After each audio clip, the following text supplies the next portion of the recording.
When I was 14, I planned my wedding.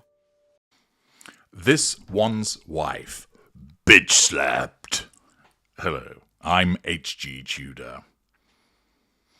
This one's wife went to the Invictus Games, and she sought to make it the This One's Wife Games. She turned up on the Friday and told us all that she wasn't actually originally going to speak, but naturally, because she saw a microphone, she started to twitch, and, like Luke Skywalker reaching out for his lightsaber, she couldn't help but be drawn to it and need to tell us something. What she told us was the usual self-centered me, I, my husband, as she introduced the Prince of Pink Pancakes and ensured that the This One's Wife Games got off to a healthy start for her. Thereafter, we were treated to This One's Wife appearing time and time again. We were exposed to various instances of her wearing different type of puffer jackets and coats. We were able to see her as she went to an Indian restaurant. We were able to see her on stage where Harry threatened to get her to sing.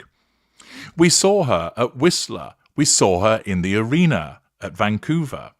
We saw her in the crowd kissing the Prince of Pink Pancakes, ensuring that she behaved like the facehugger from Alien. She put her head on his shoulder. She was seen mugging it up with fans. She was almost pulled over by one of them, who nearly tumbled over a hoarding, as members of the Sussex squad were once again transplanted to make her look good. She ensured that she was filmed as Huggy and Druggy on the back of a buggy, going through a tunnel, zipping past disabled competitors, waving to them, still pretending that she is a royal. We saw her seeking to maneuver a wheelchair user without her consent, which caused the said wheelchair user to wave their arms in dismay and for the world to condemn her behaviour once again. She was seen talking to small children. She was seen trying to grasp the Vegemite away from Prince Harry because, as I explained in my video, she can't stand for somebody else to receive something. Her children were nowhere to be seen because they were left back in California. But This One's Wife ensured that there was filmed footage and photographs taken of her repeatedly. She did the tubing, where she went downhill, something she's been doing quite a lot of as of late. You were hard-pressed to understand anything about the competitors. You were hard-pressed to learn anything more about the Invictus Games. What was the medal table? Who won what? What were the stories behind the competitors? Yes, if you really wanted to, you could go and unearth that information with some rooting around on the internet. But as I pointed out at the Times, just punching in Invictus Games 2025 into Mr. Google presented the first 3 pages, which only had one entry about the games. Everything else was about Prince Harry and This One's Wife.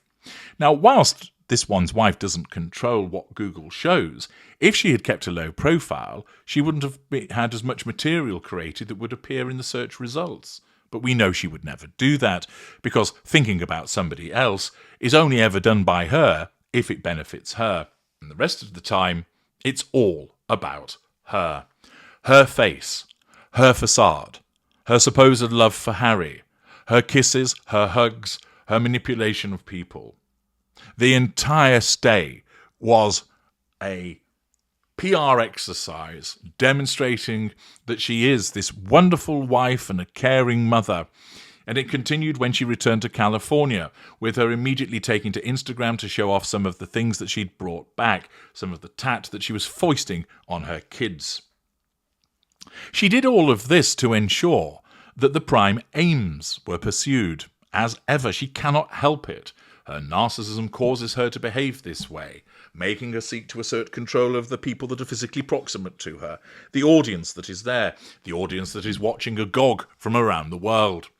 It causes her to want to suck up all the fuel that's provided by the various appliances in the extended fuel matrix around her. It allows her to acquire character traits from other people and naturally manage the facade which is a residual benefit. Undoubtedly, she wanted to ensure that so many outlets made sure that she was pictured, and she did appear in plenty of the media.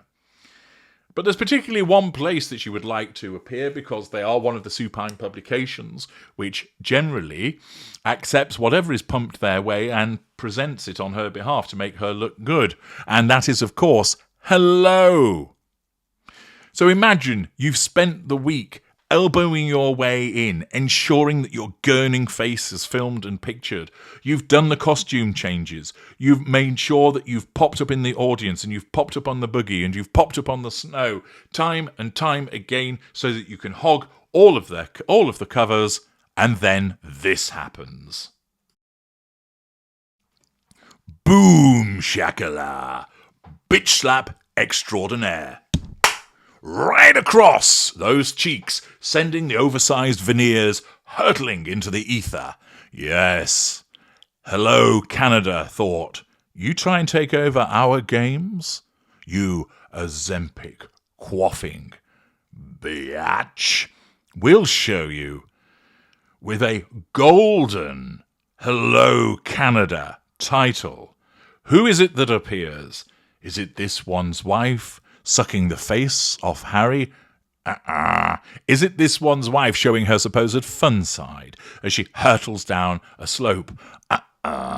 Is it this one's wife demonstrating her supposed caring side by being seen talking to the competitors and their families? No. It is the children of the Nemesis.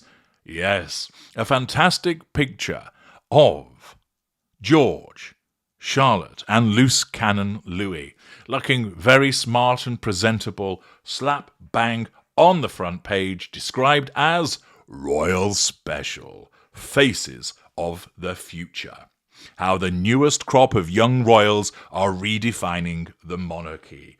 The scream has shattered windows in the Monty Shit Show area, as not only is it the offspring of the Nemesis, that this one's wife's children are not involved, but it's hello, and not just hello, but hello from the very place that she's just spent several days milking.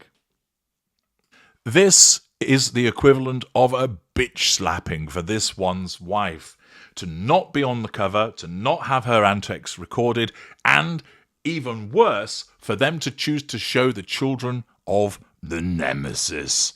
It's a dark, dark result for this one's wife, a threat to control, which undoubtedly would have had that jaw fixed, the neck muscles taunt, and then a scream that would curdle the blood of anybody hearing it. It's hilarious that this so desperate, fuel-thirsty woman goes to these lengths, and then this is what happens.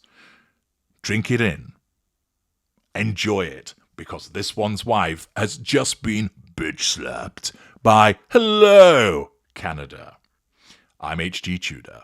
Thank you for listening.